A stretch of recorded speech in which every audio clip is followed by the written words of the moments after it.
Therapeutics की study जो है ना वो केवल जब हम डिजीज वर्सेस मेडिसिन कर देंगे तब तो रोंग हो जाएगी, otherwise it is very important and it is exactly law of similar as well. सभी खांसी के पेशेंट को एक ही दवाई दे देंगे ना तब तो फॉर्मूले बन गए, फिर थेरापेटिक्स नहीं है तो ये रोंग हो जाएगा। लेकिन अगर बिगिनर को कुछ शुरुआत में सिम्टम्स मैच करके दवाई देना आ जाए तो it will be not very bad, लेकिन हम उससे बियॉन्ड जाएंगे। हम देखेंगे कि पहली बात तो खांसी होती क्यों है, ठीक है। दूसरी बात कि अगर हमारे पास कफ का पेशेंट आया है तो हमें किस तरह के सिम्टम्स लेने हैं, ठीक है।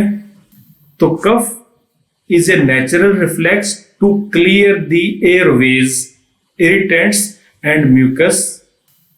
क्लियर, गले में म्यूकस हो गया, इरिटेंट हो गया, उसको क्लियर करने का नेचुरल वे है ये खांसी करना, तो नेचुरल रिफ्लेक्स हो गया ये। तो खांसी कोई बीमारी नहीं है, it is only a symptom.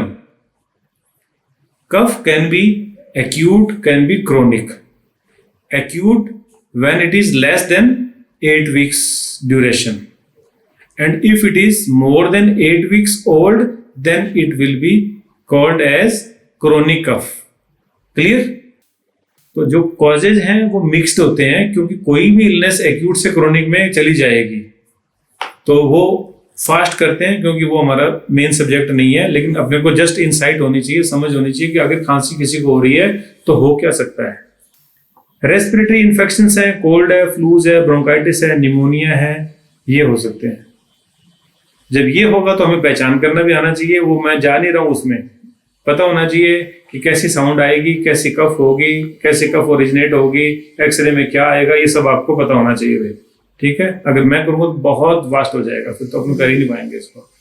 Allergies common cause है ना, एलर्जी, ठीक है। एयरवे की इन्फ्लेमेशन हो जाएगी, कहीं की भी एलर्जी हो, गले की एलर्जी हो, नाक की एलर्जी हो, लंग्स की एलर्जी हो, ब्रोंकस की एलर्जी हो, तो भी खांसी उठती है। अस्थमा जिसको अपन कह देते हैं, ठीक है। Gastroesophageal reflux disease GERD is also a cause of cough. बताया ना अभी, जब इसोफेगस के स्फिंक्टर्स लूज हो जाएंगे कार्डियक वाले तो एसिड रिफ्लेक्स आ जाएगा, और उस रिफ्लेक्स की वजह से भी पेशेंट को खांसी होती है, ठीक है। पोस्ट नेजल ड्रिपिंग, साइनोसाइटिस के जो पेशेंट्स हैं, नाक के पीछे जो म्यूकस ट्रिकल डाउन करता है, उसके वजह से भी खांसी होती है। अगर पेशेंट ने स्मोक, डस्ट, केमिकल या इरिटेंट्स को इनहेल कर लिया है तब भी टेम्परेरीली खांसी हो सकती है। मेडिकेशंस, कुछ दवाइयां होती हैं, खास करके बीपी की दवाइयां, उनसे ड्राई कफ होती है, खांसी हो सकती है, ठीक है।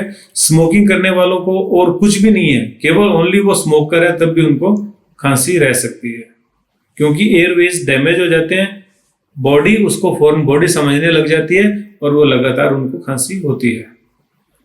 लंग्स की जो डिजीज है, ट्यूबरकुलोसिस है, प्लूरसी है, ब्रोंकाइटिस है, COPD है, लंग कैंसर है, उनसे भी उनको खांसी हो सकती है। और हार्ट डिजीज से भी खांसी हो सकती है। कंजेस्टिव कार्डियक फेल्योर खांसी का मेन कारण है।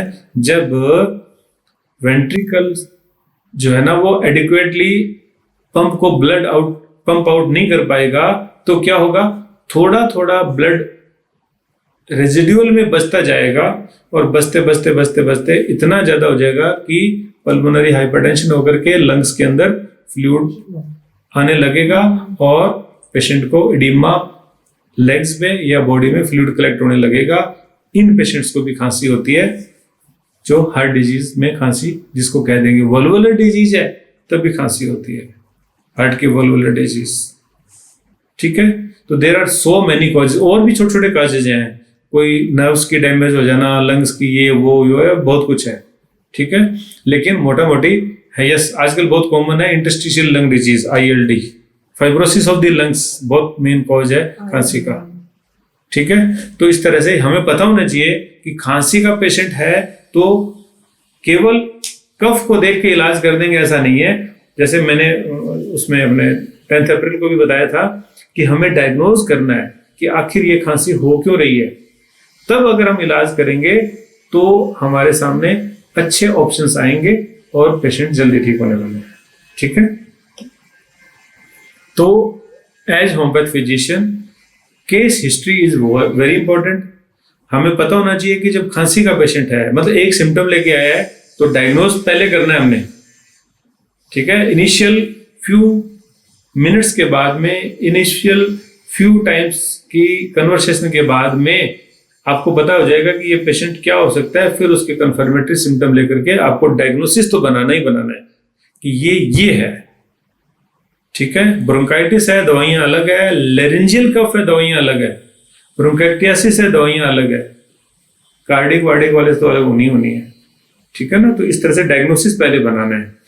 होम्योपैथिक मेडिसिन सेलेक्ट करने के लिए, केस हिस्ट्री लेने के लिए आपको एक फ्रेमिंग ऑफ क्वेश्चंस बहुत इंपॉर्टेंट हो जाती है। ये पॉइंट्स आप नोट कर सकते हैं कि हमें आखिर पूछना क्या है पेशेंट से। ठीक है, तो पहला सवाल, खांसी कितने समय से है, कितने समय से इससे तय हो जाएगा कि ये ओल्ड है, मतलब क्रोनिक है या एक्यूट केस है।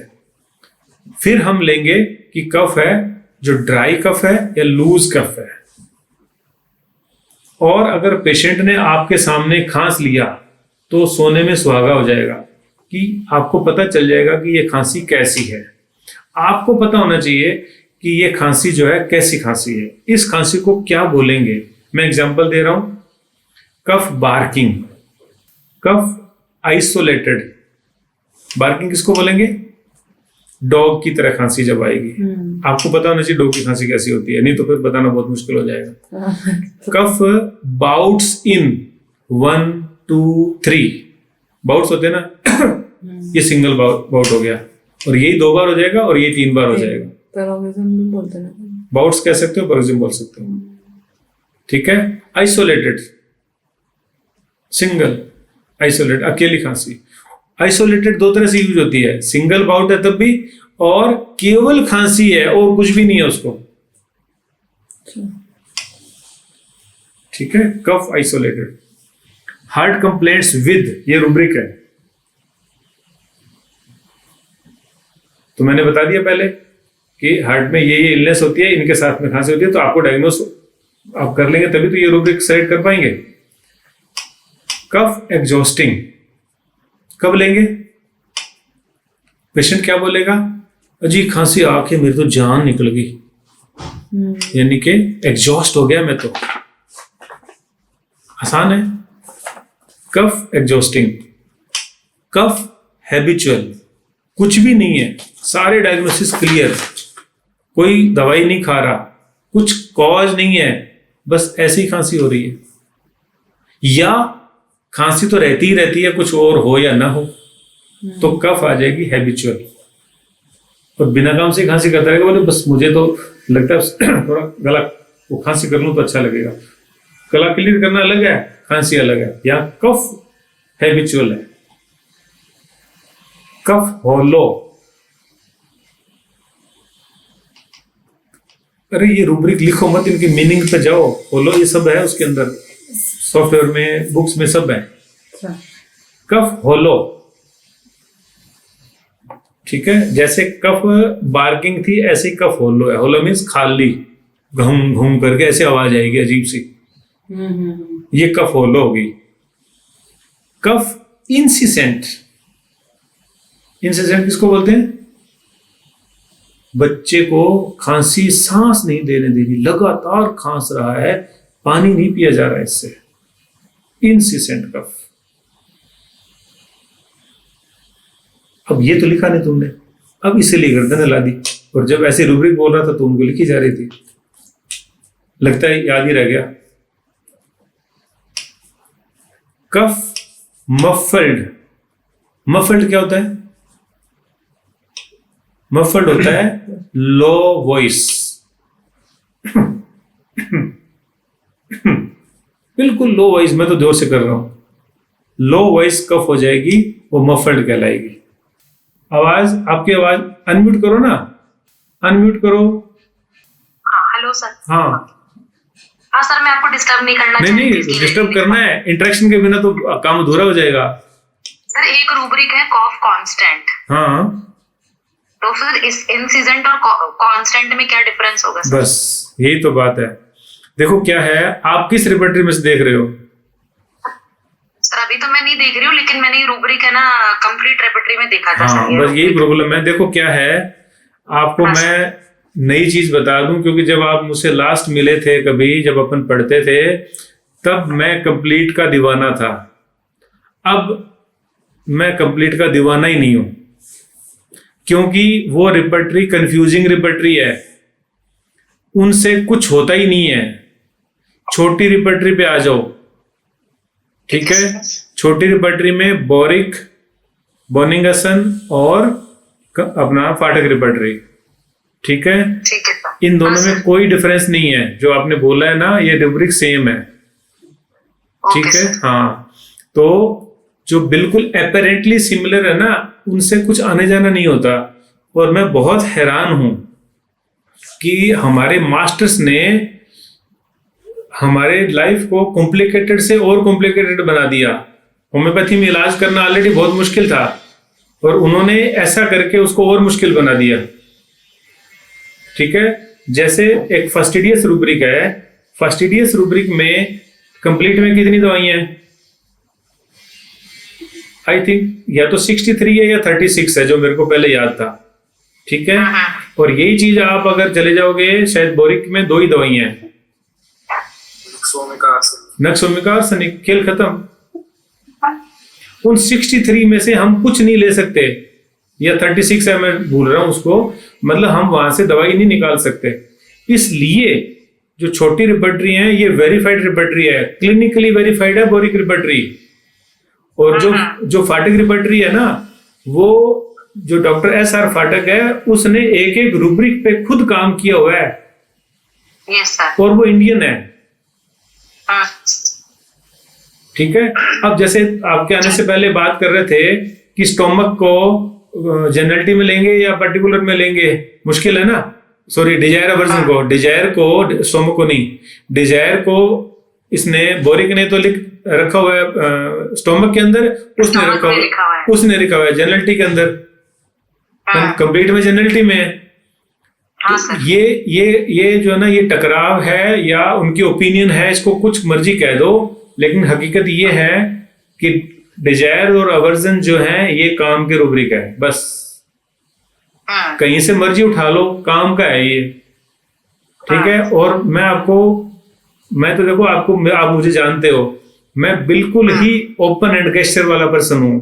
जो करता हूं, जो सीखता हूं, वही बताता हूं। और आप करके देख लेना, वायरल फीवर्स में डिजायर और अवर्शन ने मुझे इतनी शाबाशी दिलाई है जिसकी कोई हद ही नहीं है। डेंगू मैं ऐसे ठीक करता हूं डिजायर अवर्सन के बेस पे, ठीक है? तो ये कहीं हो, इस बात से हमें क्या लेना, ठीक है? ले दे के मेडिसिन तो जो आएगी, वो जो कॉमनेस्ट मेडिसिन है या जो वेरीफाइड मेडिसिन है, वो ही आनी चाहिए ना। You rare to rarest medicine अगर उठा के दे देंगे तो फिर पेशेंट से ठीक भी तो नहीं होता, ठीक है? तो जो बड़ी मेडिसिन हैं, जो अपने पॉलीक्रेस्ट मेडिसिन हैं, उनसे पेशेंट के ठीक होने के चांसेस ज्यादा होते हैं। और इन रिपर्टरीज में वो मेडिसिन को बहुत ज्यादा महत्व दिया गया है, इसलिए बहुत इंपॉर्टेंट है। और जो कंफ्यूजिंग रिपर्टरी है ना, मैं सच बता दूं, मेरे को तो महीनों हो जाते हैं कोई भी रूब्रिक बड़ी रिपर्टरी से देखे हुए। मना नहीं है, क्योंकि सॉफ्टवेयर मेरे पास है, तो जब रूब्रिक में कहीं भी कुछ नहीं मिल रहा है तो वहां सर्च इंजन लेके चला जाता है मुझे, लेकिन मैं एंट्री वहां से नहीं लेता हूं कभी भी। और इतने बढ़िया रिजल्ट्स हैं, मैं इतना खुश हूं मेरी प्रैक्टिस से, कोई हद नहीं है। खास करके हम, मतलब वैरायटी ऑफ पेशेंट्स हैं, नंबर ऑफ पेशेंट्स हमारे पास जो है ना, क्योर वाले वो ज्यादा हैं।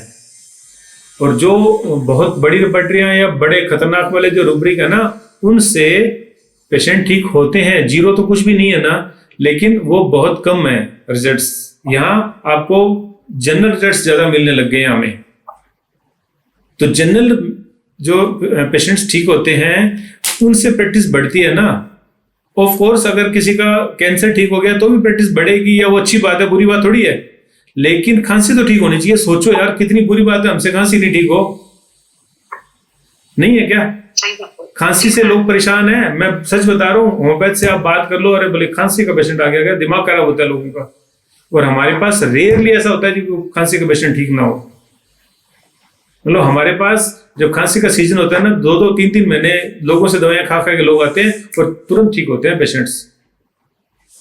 और मैं अप्रोच बता रहा हूं कि मैं इनमें से ही कुछ ले लूंगा जो उसका काम का है, और छोटी रिपटरी में से ले लूंगा, ठीक है। और 2 सिम्टम लेते ही पेशेंट की दवाई निकल के आ जाती है। खांसी का करेक्टर आ गया, खांसी की मॉडलिटी आ गई, या टाइप ऑफ कफ आ गया, बस हो गया काम। या फिर डायग्नोसिस पे चले जाता हूँ, जैसे मैंने बताया था ना कि वो हार्ट पेशेंट को मैंने दी थी दवाई, जिसको डिजिटलिस दी थी और वो ठीक हुई थी पेशेंट, हाँ सर। ठीक है। तो अब मैं क्या करूंगा, हार्ट कंप्लेंट्स भी ले लूंगा, सीधी सी तो बात है। वो कल फिर आई थी पेशेंट, कल फिर आई थी, वो कुछ गैप के बाद आई थी, कहते जी मजा आ गया, मैं तो ऊपर नीचे सब चढ़ती हूँ, जाती हूँ, आती हूँ। और वो अपनी एज से कम दिखने लग गई, क्योंकि वो ठीक हो गई। सिर्फ उसका खांसी नहीं ठीक हुई, उसका जो लंग्स थे वो क्लियर हो गए, उसकी बॉडी फिटनेस हो गई, उसके पैरों का एडिमा ठीक हो गया, उसका हार्ट ठीक हो गया भाई। हाँ सर बिल्कुल। तो ये देखो अब कितना मजा है, क्यों लंबा चौड़ा जाने की जरूरत ही नहीं है, थर्मल भी नहीं लिया मैंने तो उसका, थर्स्ट भी नहीं ली उसकी, तो कुछ नहीं लेना होता है। जब ये आपको मिलेंगे ना, और देखो ये नया मंत्र है, वो क्या है कि पर्टिकुलर्स जो है ना ये ज्यादा काम करते हैं देन जनरल के। बहुत मुश्किल हो जाएगा आपको पचाना, ये बहुत मुश्किल हो जाएगा, क्योंकि मैंने आपको पढ़ाया जनरल अच्छे होते हैं, ठीक है ना, लेकिन वो नहीं होते अच्छे, ठीक है। जब आपको रिजल्ट यूं चाहिए ना भर भर के सब लोग ठीक करने हैं ना, तो आपको पर्टिकुलर आने पड़ेंगे। और जब पर्टिकुलर आ गए ना, तो आप देखेंगे यूं रिजल्ट मिलते हैं, ठीक है ना। हमें थर्मल थर्स्ट जनरलिटी से कुछ नहीं लेना देना होता है। जब अगर हमें एक्सपेक्टोरेशन का करेक्टर मिल गया और खांसी का टाइप मिल गई, बस हो गया ना ठीक पेशेंट, ठीक है। तो हाँ आगे बढ़ते हैं। तो हैबिचुअल हो गया, फॉलो हो गई, इंसिसेंट हो गया, मफल्ड हो गया, शैटरिंग, कफ शैटरिंग। शैटरिंग होता है ब्रेक इनटू पीसेस, कफ शैटरिंग, ब्रेक इनटू पीसेस। मुश्किल है, मुझे भी ज्यादा समझ में नहीं आया, मैं उस स्टेज में नहीं हूं कि इसका मीनिंग बताऊं, लेकिन ये मेरे भी क्वेरी लिस्ट के अंदर है कि ये क्या है। मैंने बहुत कोशिश की थी कि ये रूब्रिक समझ में आ जाए, क्योंकि जो अनसोल्व प्रॉब्लम्स होती है ना, वो भी मैं सबको ही बता दूंगा, सो दैट कि आप में से कोई तो कोई इसको सोल्व करके बता भी देना, फीडबैक दे दे वापस। मुझे समझ में नहीं आया ये रूब्रिक कफ शैटरिंग क्या होता है। आगे चलते हैं। शॉर्ट, बिल्कुल छोटी सी खांसी, ठीक है। सफोकेटिंग, कफ सफोकेटिंग क्या हुई? कफ सफोकेटिंग वो हुई जब पेशेंट नॉर्मली ब्रेथ कर रहा है, कोई दिक्कत नहीं है, जैसे ही खांसी आनी शुरू हुई दम घुट गया, सांस आना मुश्किल हो गई, ठीक है। कफ टीयरिंग, ये क्या हुआ? कफ टीयरिंग, टीयरिंग फाड़ने वाला, टीयरिंग मैंने फाड़ना, टीयर करना अलग होता है। कफ टीयरिंग, फाड़ना, क्या फाड़ेगा? गला फाड़ेगा, यानी कि उसको वो पेशेंट होल्ड कर लेता है अपने गले को, इतना ज्यादा उसकी परेशानी है कि गला फट ना जाए, फट रहा है ऐसा बोलेगा, मेरा गला फट जाता है खांसी से। जो पेशेंट बोल रहे हैं ना वही होता है, पेशेंट बोलते हैं ना मेरा गला फट गया, ले लो टीयरिंग। कफ टिकलिंग, टिकलिंग का मतलब होता है गुदगुदी, पेशेंट को गले में गुदगुदी लगती है, खांसी होती है, तो कफ टिकलिंग। कफ नर्वस, कफ नर्वस, जो हिस्टेरिकल पेशेंट्स हैं उनको ये वाली खांसी होती है। कोई सिम्टम, इस एक सिम्टम के अलावा कुछ और सिम्टम नहीं है, कोई और पैथोलॉजी नहीं है, सारे इन्वेस्टिगेशन नॉर्मल है, बस खांसी है और वो कहीं ना कहीं एंजाइटी और स्ट्रेस के साथ लिंक्ड है, तब हम ले लेंगे कफ नर्वस। कहीं जाना है, आना है, एग्जाम है तो खांसी हो जाती है, मतलब उसके साथ में इमोशन जुड़ा हुआ है और कॉज जो है वो नर्वस कॉज जुड़े हुए हैं। ठीक है। कफ पेनफुल बहुत अच्छा रूब्रिक है, इतना यूज करता हूं इसको, क्या कहूं मैं। दर्द कहीं भी हो जाए, पेशेंट को कहीं भी पेन हो जाए, गले में दर्द है, सिर में दर्द है, पसलियों में दर्द है, कफ पेनफुल है ना, बस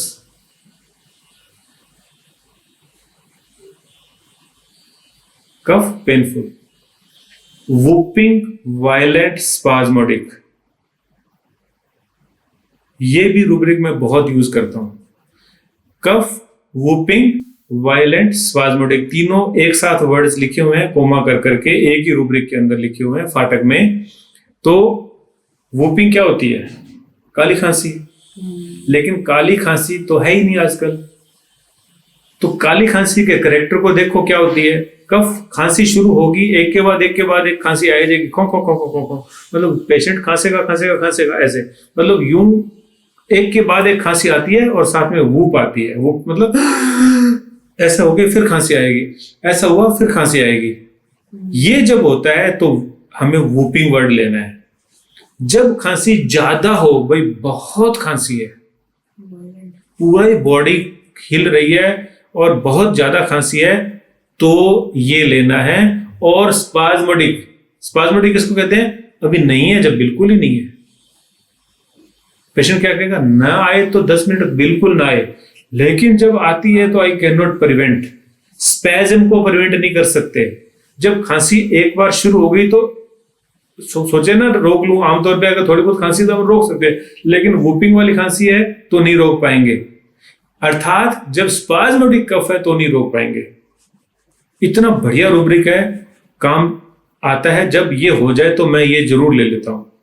तो वायलेंट खांसी हो जाए, वूपिंग टाइप की कफ हो जाए, और स्पाज्मोडिक जब नहीं है तो बिल्कुल नहीं है, जब है तो फिर एक के बाद एक उलझ ही जाता हूं, बस अब खांसी का दौर आ गया, अब हालत खराब है। पेशेंट ये बोलता है आकर के। अच्छा रूब्रिक है, बहुत काम का रूब्रिक है। ठीक है। तो ये हुए टाइप ऑफ कफिंग। कोई फ्लो चार्ट नहीं बनाया जा सकता, आपको ये सारे वर्ड्स के मीनिंग पता होना चाहिए और कैसी टाइप का क्या है मैंने आपको बताने की कोशिश की है। कुछ और रूब्रिक्स भी हैं, उनको भी आप स्टडी कर सकते हैं, और इनको और डीपली करेंगे तो और अच्छा आपको अंडरस्टैंड हो जाएंगी। अगला है कफ फ्रोम। ये भी बहुत इंपॉर्टेंट रूब्रिक है। पेशेंट से हम सवाल कर सकते हैं, आपको क्या लगता है? या तो पेशेंट खुद ही बोल देगा। अच्छे रूब्रिक तो वही होते हैं जो पेशेंट खुद से बोले, लेकिन अगर पेशेंट नहीं बोल रहा तो हम पूछ सकते हैं, आपको क्या लगता है कि खांसी कहां से उठ रही है? तो क्या ऑप्शंस आते हैं? कफ उठ रही है लैरिंक्स से, कफ उठ रही है एपिगेस्ट्रियम से, कफ उठ रही है स्टोमक से, कफ उठ रही है एब्डोमेन से। तो अगर गैस वर्क है तो मत करना, अगर समझ में आ जाए कि तो ये तो यहीं से उठ रही है खांसी, तो गले से उठ रही है, तो लैरिंक्स ले लो। थ्रोट और लैरिंक्स एक ही है रूब्रिक, बढ़िया काम करती है दवाई। ठीक है। और एपिगेस्ट्रियम वाले कुछ लोग बोलते हैं, लेकिन ये वाला थ्रोट और लैरिंक्स वाले ये पेशेंट खूब बोलते हैं, और वो समझ में नहीं आएगा स्टोमक और एब्डोमेन में क्या डिफरेंस है, उनको छोड़ दो। तो लैरिंक्स वाला जो रूब्रिक है या स्टोमक या थ्रोट वाला जो रूब्रिक है, ये काम का रूब्रिक है। अब शुरू हो जाता है कफ के एग्रावेशन और एम्बुलरेशन भी, क्योंकि हम तो वर्ड मीनिंग सीख रहे हैं तो हम दोनों को एक साथ ही ले लेते हैं। ठीक है। तो एग्रावेशन और एम्बुलरेशंस। ठीक है। एग्रावेशन किसको बोलते हैं? प्रॉब्लम हैं?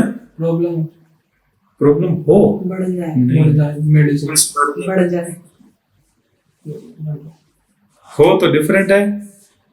वो है फ्रोम ओनली, सिर्फ फ्रोम, कफ फ्रोम तो है वो। एग्रावेशन है तो तकलीफ तो है बनी हुई, लेकिन वो बढ़ रही है। एनीवे, चलो अब हम चलते हैं एग्रावेशन और एम्यूरेशन, ये फ्रोम जब ओनली एक वर्ड लग जाएगा ना फ्रोम, वो तो है उससे रोग का पैदा होना। एग्रावेशन का मतलब है तकलीफ है लेकिन बढ़ रही है, इतनी तो है इतनी हो रही है, ठीक है। एग्रावेशन का सही मीनिंग तो ये है, लेकिन कभी कभी वो फ्रोम की जगह भी यूज कोई कोई रिपर्टरी वाले करते हैं, ठीक है।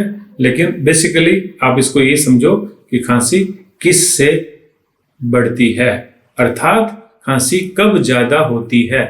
पेशेंट से सवाल करेंगे ना, एग्रावेशन बताओ, एग्रावेशन नहीं बताएगा, हमें क्या पूछना है? किस चीज से परेशानी बढ़ रही है, नहीं। तकलीफ बढ़ रही है। आप अपनी खांसी का पैटर्न बता सकते हो कि कब कैसे किस हालत में ज्यादा होती है।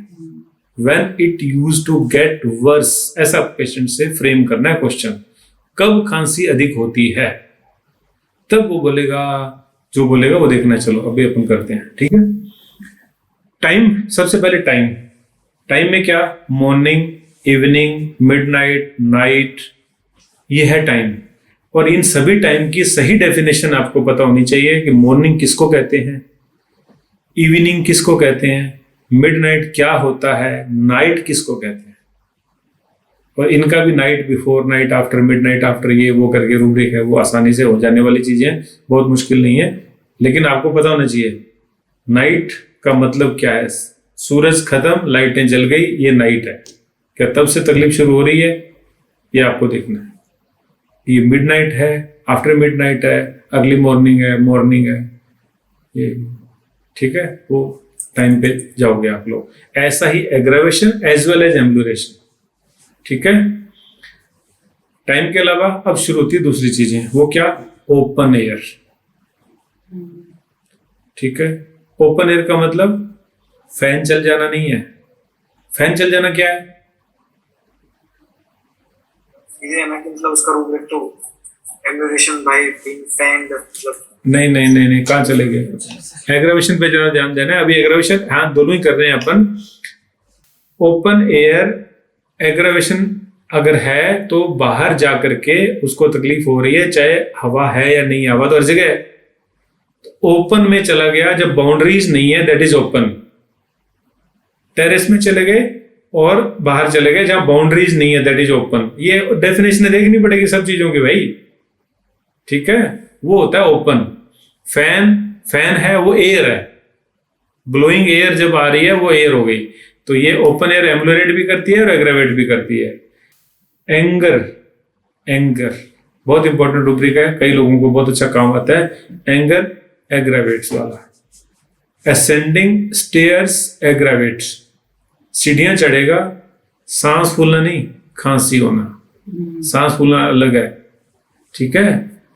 खांसी, अगर खांसी है तो लेना है इसको। Bad warmth of, bad warmth of, clear है। ये एग्रावेट भी करेगा, एम्यूलेट भी करेगा। कोल्ड एयर, ठंडी हवा, वो चाहे एसी की हो, कूलर की हो, बाहर की हो, तूफान की हो, कैसी भी हो, कोल्ड हवा।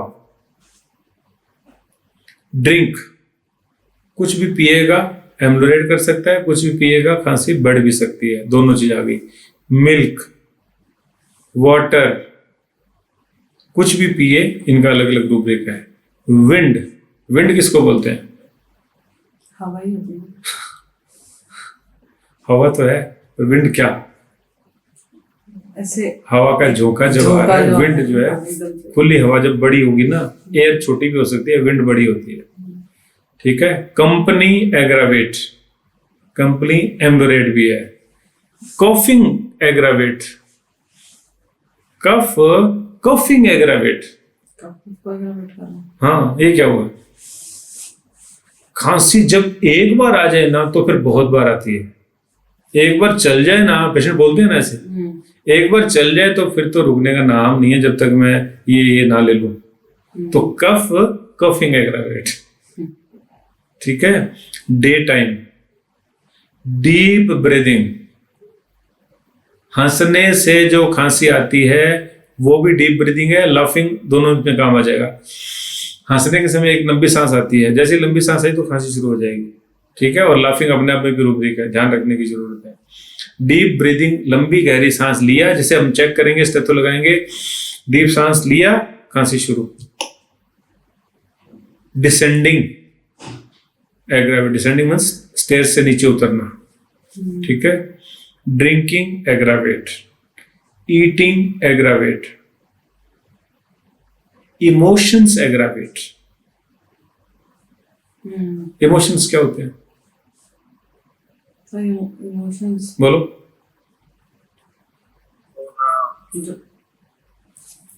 हाँ जी बोलो, इमोशंस एग्रावेट। जैसे कि रोना, हंसना, ये सब एक तरीके के इमोशन ही है, दुखी होना, खुश होना। हाँ, सारे के सारे ये इमोशंस हैं, इनसे खांसी का बढ़ जाना ये हो गया। इरेक्टेशंस, एम्बुलेट, एग्रावेट दोनों, ठीक है। डकार आने से खांसी में आराम, डकार आने से खांसी का बढ़ना। Exertion, aggravate, ambulate. Expectoration, ambulate, aggravate. Aggravate तो शायद नहीं होगा, पर मैंने दोनों एक साथ लिख लिया ना। फीवर, अब बताओ इसका। क्या है? फीवर, बुखार होता है तो खांसी आती है। कफ, फीवर, एग्रावेट। हाँ जी बोलिए ऑनलाइनर। सर फीवर आएगा तो फीवर आने से उसको कफ हो जाता है। हाँ जी, फीवर में कफ बढ़ जाती है। फीवर में कफ बढ़ जाती है, ठीक है, सीधे सीधे ये, ठीक है। मतलब क्या कि जब फीवर है ना तभी कफ हो रही है, अदरवाइज तो बहुत कम होती है, ठीक है।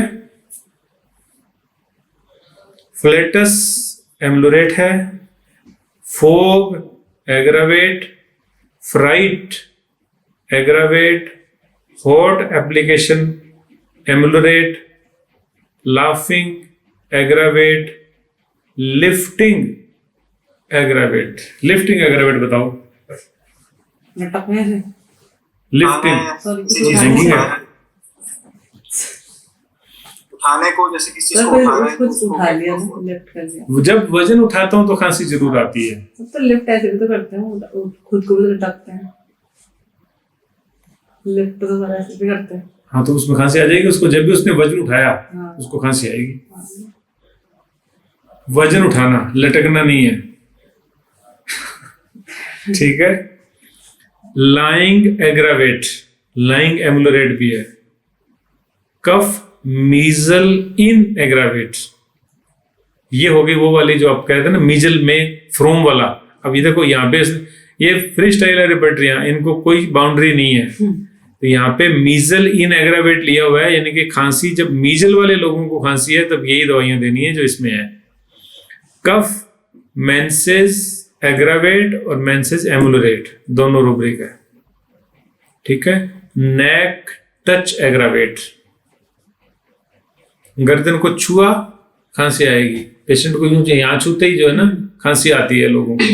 कफ, थ्रोट या नेक टच एग्रावेट। सीटिंग एग्रावेट एम्बुलेट दोनों, स्मोकिंग एग्रावेट एम्बुलेट दोनों, स्टैंडिंग एग्रावेशन एम्बुलेट दोनों, सोलोइंग एग्रावेट एम्बुलेट दोनों। सोलोइंग का मतलब निकलना, कुछ भी निकलेंगे चाहे खाली निकलेंगे, ऐसा किया तो खांसी चल पड़ेगी। Sweet things aggravate, sweet things ambulate. Talking aggravate, patient कहे कि बात कर दूंगा बस तुरंत खांसी आएगी, तो ये बहुत अच्छा रूब्रिक है, बहुत बार यूज होता है talking aggravate. Uncovering aggravate, walking aggravate, warmth ambulate as well as aggravate, winter aggravate, ठीक है। तो ये सारे के सारे जो रूब्रिक अपन ने डिस्कस किए हैं, ये इतने रूब्रिक अगर आपको अच्छे से पता है तो आप कोई भी छोटी रिपर्टरी बोरिक या फाटक में से रूब्रिक को सेलेक्ट करो और एग्रावेटिंग फैक्टर को उठा लो, ठीक है। टाइप ऑफ कफ की हमने बात ऊपर कर ली, फ्रोम जहां से खांसी उठता हुआ लगती है तो कर ली। जबरदस्ती फिटिंग नहीं करना कि कुछ तो लेना पड़ेगा, नहीं, जो प्रोमिनेंट है वो ले लो। पेशेंट आके तुरंत ही बोलेगा जो वो ले लो, जो पेशेंट में प्रोमिनेंटली प्रेजेंट है वो ले लो, ठीक है, लॉजिक नहीं लगाने कि अच्छा यहाँ खांसी है तो अगर ये है तो ऐसा होना ही वाला है, इसलिए फिर ये रूब्रिक क्यों लेना, नहीं, जो है वो ले लो। जिस तरह से मैं आपको एक एक करके टिप्स भी बीच में कभी कभी जो मेरे वो, जैसे मान लो रेस्टॉक्स है, रेस्टॉक्स को अपन बोलते हैं भी इसमें जो रूमेटॉइड आर्थराइटिस है उसका कॉमन सिम्टम है कि रेस्ट के बाद में जब उठेगा पेशेंट तो पेन ज्यादा होना, ये कॉमन सिम्टम है। लेकिन यही सिम्टम है तो क्यों नहीं लोगे आप इसको? समझ रहे हो ना मेरी बात को? इस सिम्टम को क्यों नहीं ले लोगे? ऐसा ही प्लूरसी के अंदर स्लाइटेस्ट मोशन या कफिंग के दौरान चेस्ट में पेन होना एक कॉमन सिम्टम है। तो ये तो लेना है, कॉमन सिम्टम है तो हम क्यों नहीं लेंगे कॉमन सिम्टम को भाई? ये तो हो गया। अगर ये सिम्टम प्रोमिनेंट है, persistent, prominent and present, 3P मौजूद है, लगातार है और प्रोमिनेंटली मौजूद है, तो क्यों नहीं लेंगे हम इसको?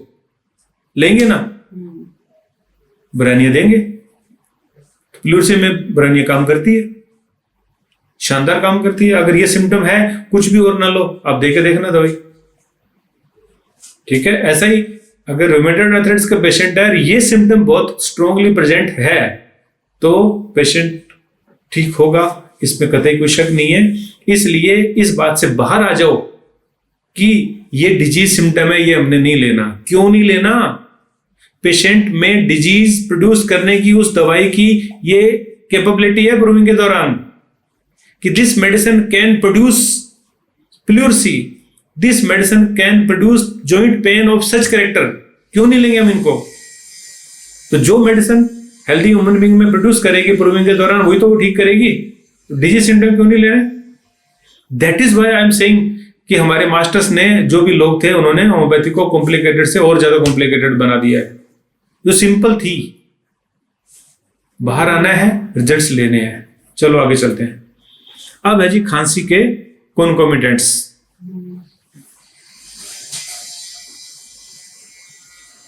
कफ के दौरान पेशेंट में अगर आप पूछेंगे कि what else you are having, कुछ और क्या है आपके साथ, तो इनमें से कुछ है तो आप काम में ले सकते हैं। Distant pen.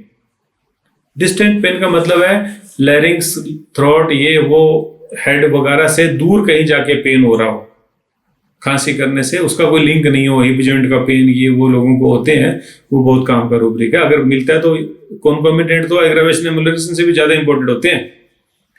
Chest holds, patient chest को होल्ड कर रहा है खांसी करते के टाइम, ठीक है, बहुत अच्छा रूब्रिक है ये मत सोचो पेन होगा तो होल्ड तो करेगा ही नहीं। चेस्ट होल्ड्स, पेन होके ना होल्ड करे, ऐसा भी तो होता है। मैंने दिया था अभी कुछ दिन पहले, पेशेंट को न्यूमोनिया था, एक्सरे में क्लियर आया हुआ था, एंटीबायोटिक काम नहीं कर रहे थे, पेशेंट सीरियस था। मुझे भी डर लगा था एक बार के लिए, तो मैं क्या कर रहा हूं। पेशेंट आया, खांसी आई, उसने चेस्ट को पकड़ लिया, मैंने सवाल ही कोई नहीं किया, मैंने उसको ब्रानिया दिया, ठीक है। तो क्यों नहीं लेंगे ऐसे रूब्रिक भाई? तो chest holds while coughing, cries before coughing, patient खांसी आने से पहले ही रोने लग जाएगा, बच्चे खास करके। हमें लगता है कि रोया इसलिए खांसी आ गई, लेकिन नहीं, वो खांसी आने से पहले पेशेंट रो रहा है, रोने से खांसी आ गई। पेशेंट ऐसा बोलेंगे, मदर या उसके जो भी अटेंडेंट्स हैं, कि पेशेंट रोता है तो खांसी आ जाती है। ऐसे बहुत पेशेंट आते हैं, जानते हैं जो प्रैक्टिस में है। तो पेशेंट को सिम्टम ये लेना है, क्राइज बिफोर कफिंग। इमेसिएशन, जब से खांसी है बच्चा एकदम से कमजोर हो गया, जब से खांसी है तो वजन ही गिर गया, ये काफी रैपिड होना चाहिए और कंसिडरेबल होना चाहिए, तो ले लेना है इमेसिएशन।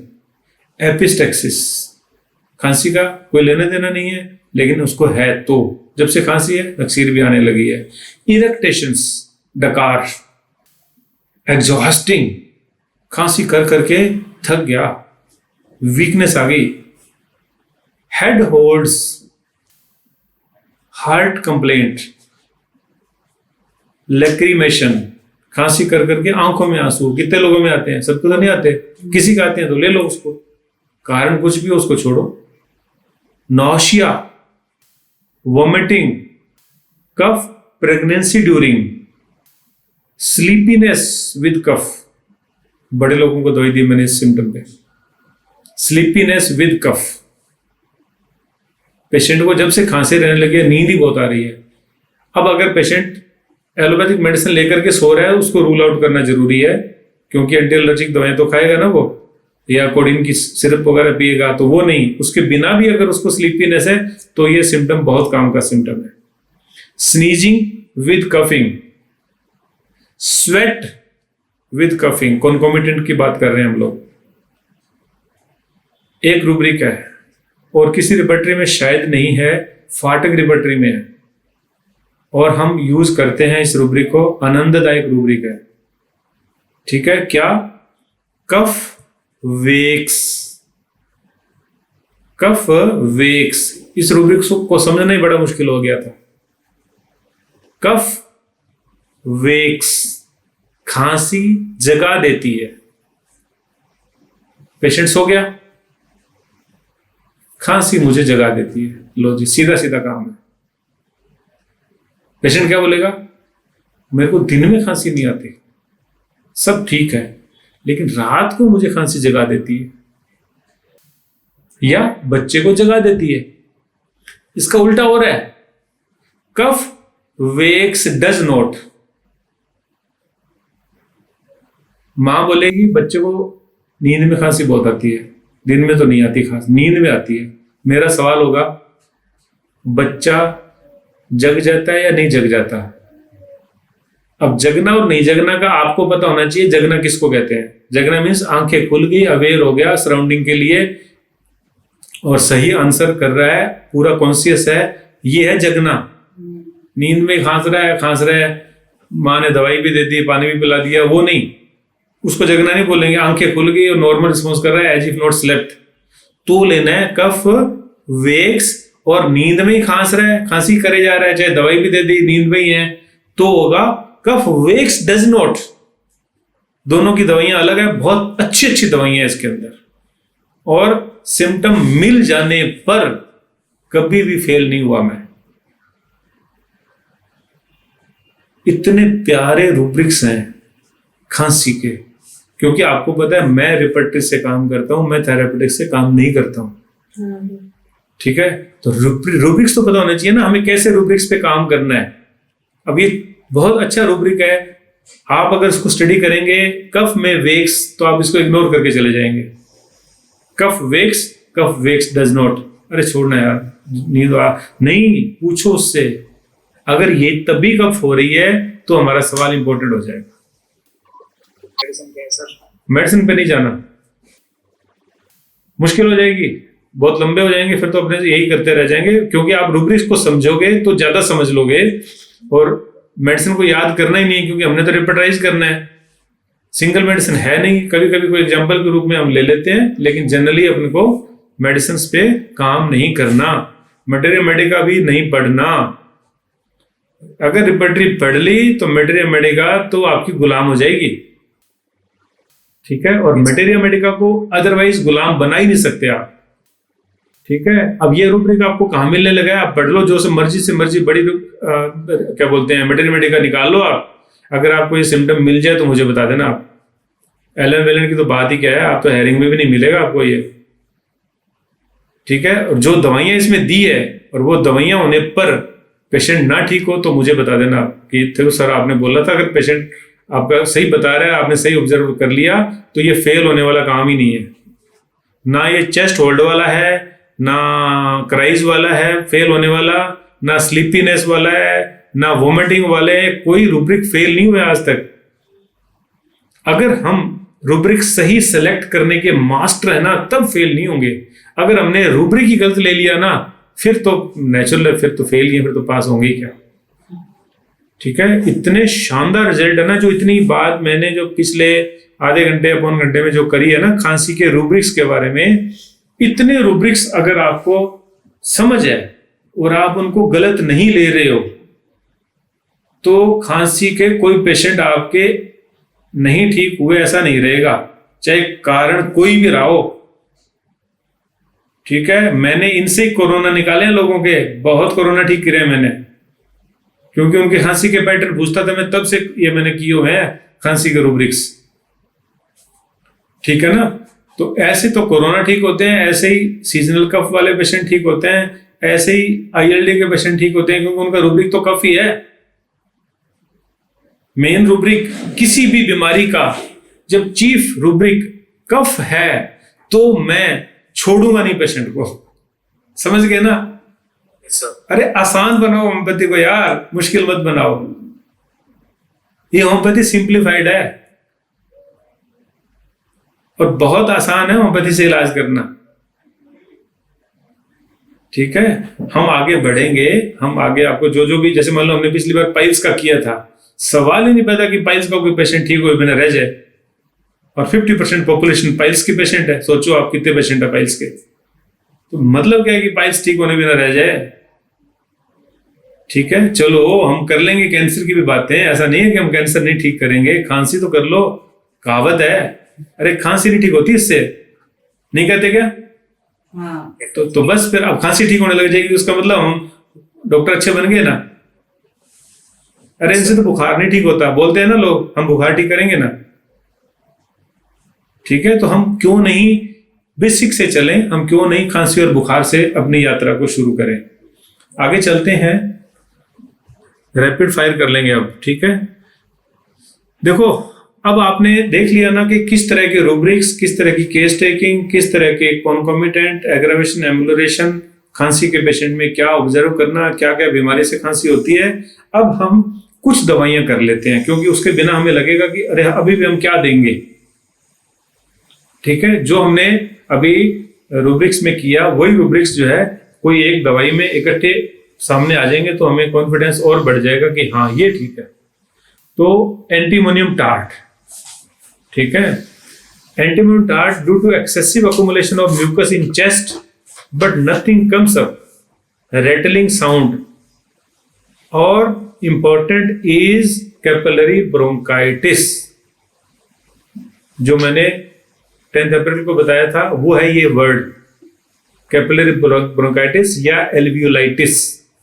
वहां पे जब इन्फेक्शन पहुंच जाए तब मेडिसिन एंटीमोनियम टार्ट देनी है। बाकी rattling sound in old people और ये वो बच्चों को ये सब आपको पता है, mucus collect in windpipe ये सब पता है।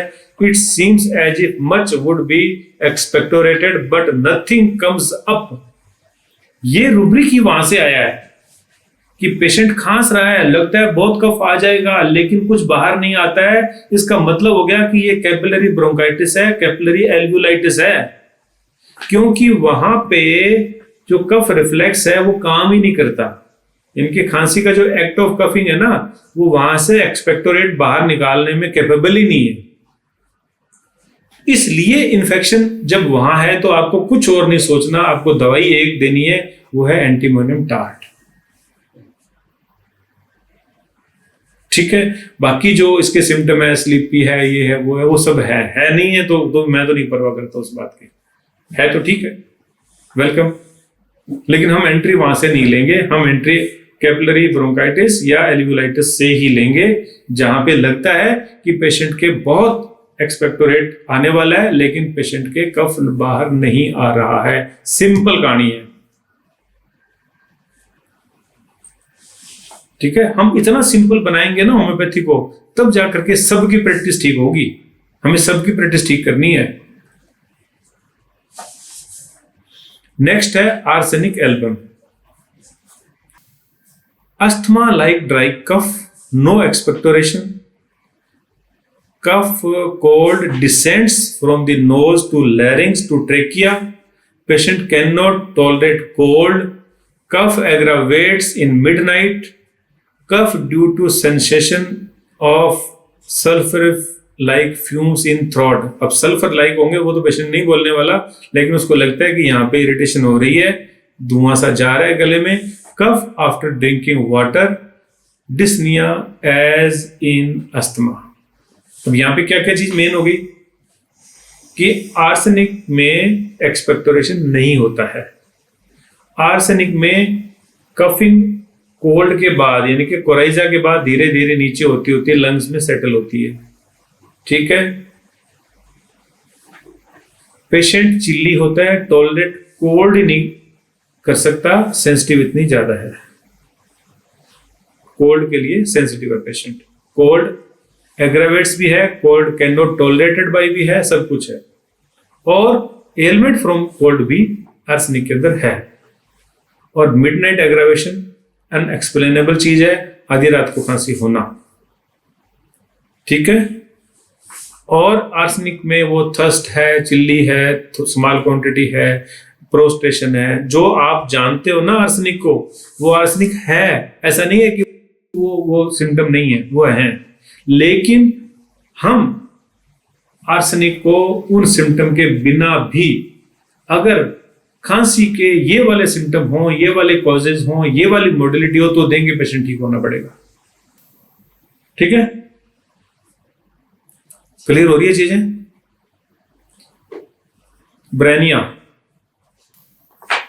काफी ब्रेनिया तो हो चुकी है, लेकिन एक बार फिर से, dry hacking cough, small expectorate comes first, then become dry, soreness in chest due to coughing, headache as if head would burst, cough due to exposure to dry cold winds, pain in chest on deep breathing, aggravation by motion, better by holding the painful part with hands, cough from entering into warm room from open or cold air। ठीक है, तो क्या हुई ब्रेनिया? निचोड़ो उसको और अच्छे से निचोड़ो, clear करो। ड्राई हो गई और पेनफुल हो गई और वार्म रूम में आके खांसी का बढ़ना हो गया। होल्ड करेगा हेड को या चेस्ट को वाइल कफिंग, यानी कि पेनफुल कफ हो गई। ठीक है, या तो सिर को होल्ड करेगा या अपने चेस्ट को होल्ड करेगा वाइल कफिंग। ठीक है, और ठंडी हवाओं के बाद तकलीफ होना, ये तो सबको हो ही सकती है, कोई खास बात नहीं है।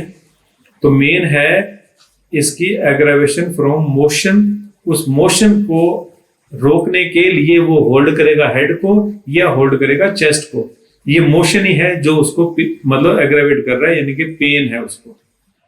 तो एक अगर वर्ड में करो ब्रेनिया तो क्या हो जाएगी? Aggravation from motion. अब इसके वेरिएंट्स हैं, अलग अलग जगह अलग अलग इसके हो जाएंगे प्रेजेंटेशंस डिफरेंट, और मोस्टली ड्राई कफिंग है।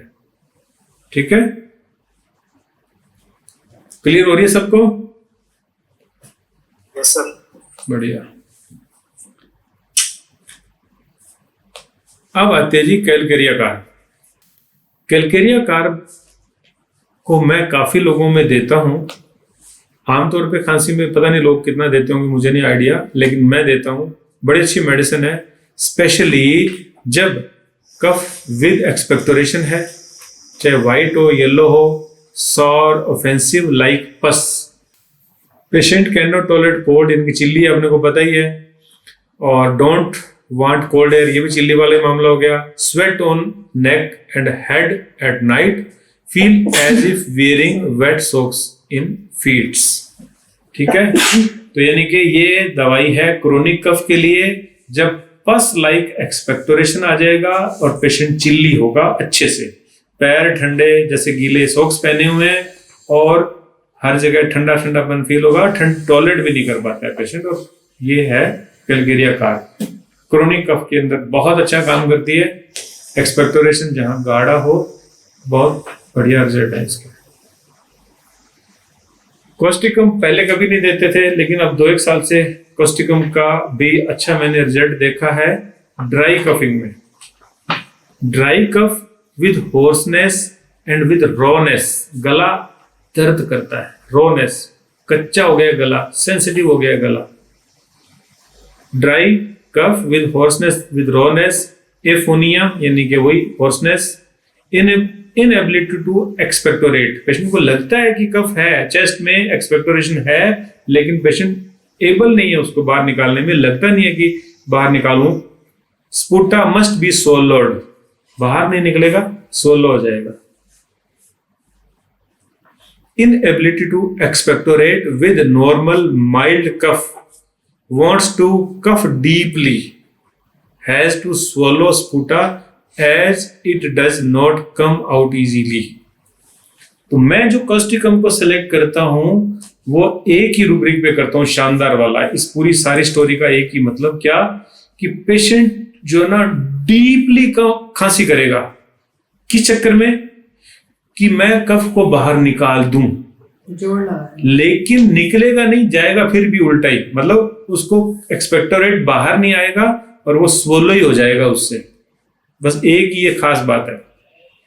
तो इसी चक्कर में वो जोर से खांसी कर रहा है और उसको एक्सपेक्टोरेशन आ भी नहीं रहा, यानी कि स्पिट आउट भी नहीं कर पा रहा है। अब वापस पढ़ लो इसको एक बार। ड्राई कफ हो गया, होर्सनेस क्योंकि इतना म्यूकस इकट्ठा हो रखा है इसलिए होर्सनेस होगी, एफोनिया भी वही चीज होगी, इनएबिलिटी टू एक्सपेक्टोरेट भी यही हो गया, स्पूटा मस्ट बी swallowed भी यही हो गया, inability to expectorate with normal mild cough जो खांसी आएगी ये तो आएगी नहीं उसको, इस चक्कर में वो wants to cough deeply, has to swallow sputa as it does not come out easily। ठीक है, आते हैं इस पे, इसके पेशेंट बहुत कॉमन नहीं है, ये दवाई कोई बहुत कॉमन यूज हो जाती है ऐसे नहीं है। सीजन में 2-3 पेशेंट आ जाते हैं सर्दी वाले में, ऐसे वाले गंदी खांसी होती है और यूं तुरंत असर करती है दवाई देते ही, रात को या दिन में पेशेंट आराम मिल गया। सर आते हैं ना पेशेंट देखो, हाँ आते हैं ना सर, अभी इशू हो जाता है। हाँ तो रिलीफ होता ही है, तो आपने देखे होंगे। ठीक है, हिपरसल्फ अच्छी मेडिसिन है। हम लोग जब प्रेडिक्टिव करते थे तो ये मेडिसिन देना बंद हो गए थे क्योंकि उसके तरीके से हिपरसल्फ निकल के नहीं आती कभी, लेकिन अब हम देते हैं, अच्छा काम करती है। ठीक है, तो मेडिसिन के सिम्टम्स हैं dry cough, hoarseness, rattling, wheezing, सब कुछ है। Cough originates from upper part of the throat. Cough when any part of body is uncovered, बहुत अच्छा सिम्टम है। जैसे ही हाथ या पैर कुछ भी अनकवर हुआ खांसी आनी शुरू हो जाती है। Croupy choking cough, aggravation by cold air, cold drinks before midnight and towards morning. Hepar sulph जितने ज्यादा नंबर ऑफ पेशेंट्स में निकल के आती है कोई और दवाई नहीं है। ठीक है, क्योंकि ड्राई भी है, वीजिंग भी है, रेटलिंग भी है, गला खराब भी साथ में है। जब खास करके थ्रोट हो डिस्टर्ब, खांसी लेरिंजियल या थ्रोट से ओरिजिनेट होती हो तब ये इंपॉर्टेंट हो जाती है। और ये सिम्टम है कि एनी पार्ट जब अनकवर हो जाएगा तो पेशेंट को खांसी आ जाएगी। तो कोल्ड एयर, कोल्ड ड्रिंक, ये वो सब है ही सही। ठीक है, next medicine is ipecac. Ipecac में वीजिंग विद कफ है, chest full of mucus, cough with rattling of mucus in bronchi when inspiring.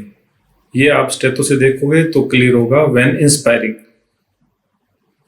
Cough with every breath with small sputum, nausea followed by vomiting or vomiting without nausea, tongue clean, hoarseness in winters। इपिकैक का जो main symptom जिसको हम practically use करते हैं वो है nausea और wheezing. दोनों चीज जब साथ हो जाए तब इपिकैक 100% इमीडिएट ठीक कर देती है, वीजिंग और नोशिया या वोमिटिंग। ठीक है, अब इसका जो म्यूकस है ना वो एक्सपेक्टोरेट हो नहीं पाता पेशेंट से, इसीलिए तो वोमिटिंग होती है ना। तो वो जो एलर्जी के पेशेंट्स हैं, ब्रोंकाइटिस वाले, अस्थमा वाले, उनमें ऐसा होता है मोस्टली।